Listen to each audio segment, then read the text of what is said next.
Assalamualaikum warahmatullahi wabarakatuh. Saya Dinda Locita Fitri, NIM 1801532029, kelas A3R2 Kriptografi, dengan dosen pengampu Bapak Dr. Aji Supriyanto. Di sini saya akan mempresentasikan tugas UTS saya. Nomor 1. Bedakan antara kriptografi klasik dengan kriptografi modern. Untuk kriptografi klasik, kriptografi yang digunakan pada zaman dahulu sebelum komputer ditemukan atau sudah ditemukan namun belum secanggih sekarang.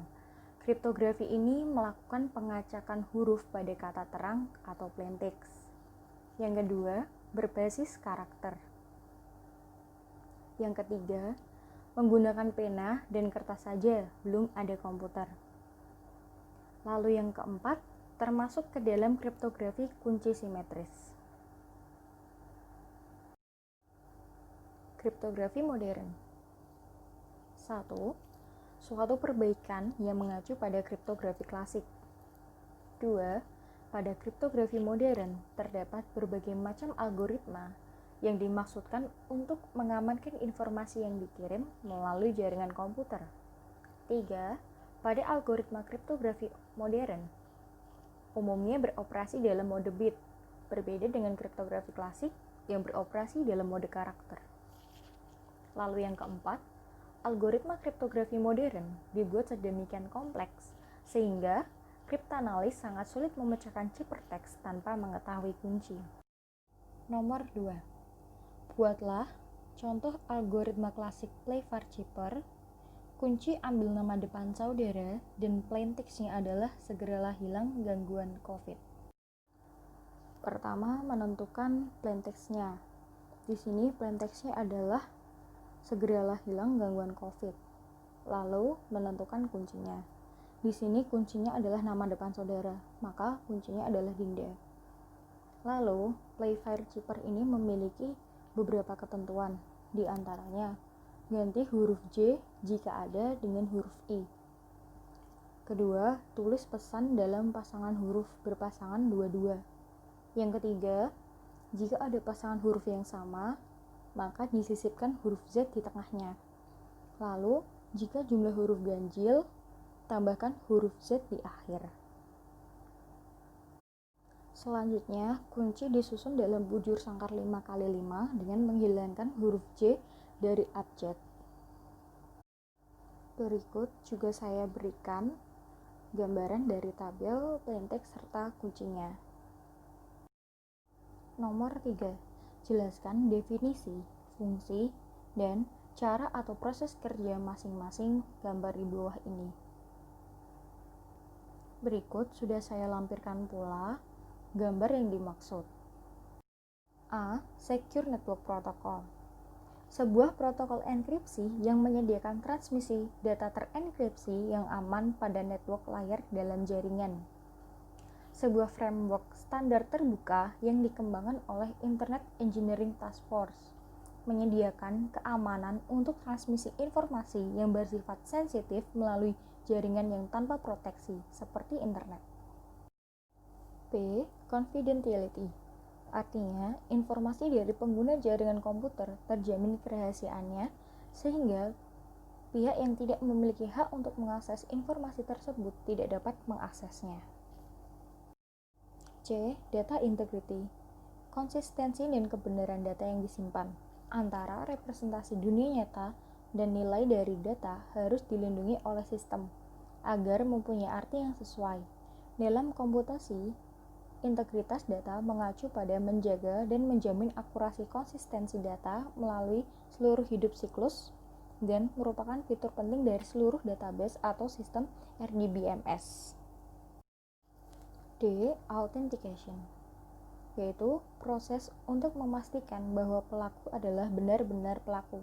Proses ini memastikan supaya kalau ada yang mengaku sebagai orang lain bisa terdeteksi sebagai orang lain.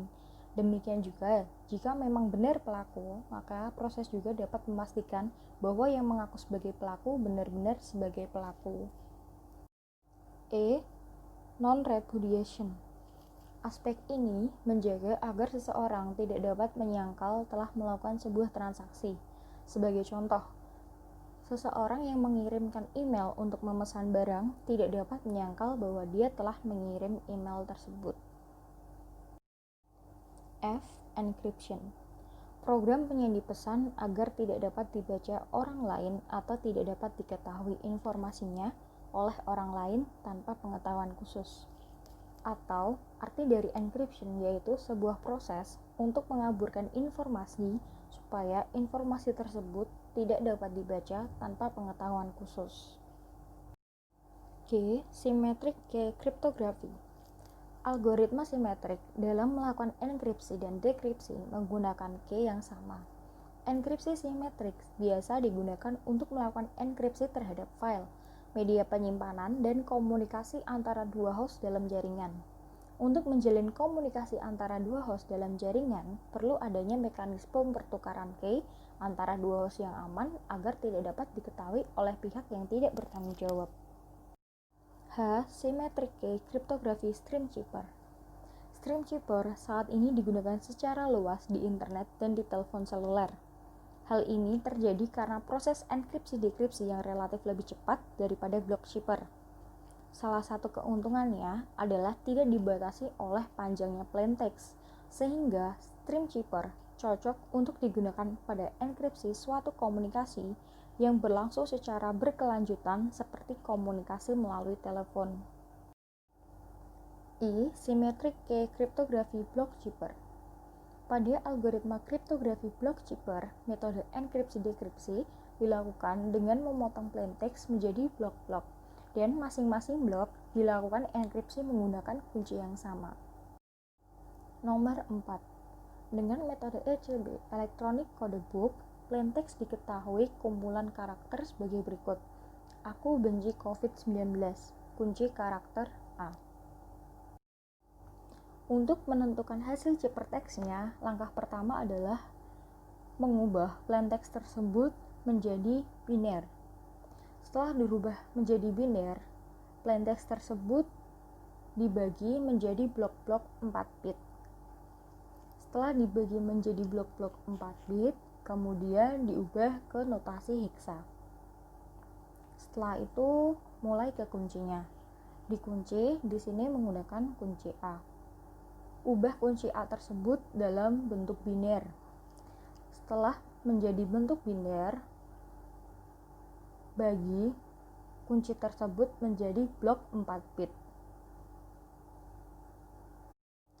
Untuk proses enkripsinya menggunakan rumus plaintext di XOR-kan dengan kunci, sehingga memberikan hasil seperti berikut. Di sini saya sudah lampirkan hasilnya. Setelah mendapatkan hasilnya, kemudian geser 1 bit ke kiri. Berikut juga sudah saya lampirkan pula hasilnya. Setelah itu, barulah ditemukan enkripsinya. Setelah ditemukan enkripsinya, maka mengubah lagi enkripsi tersebut dalam notasi hexa. Terima kasih atas perhatiannya. Saya ucapkan terima kasih.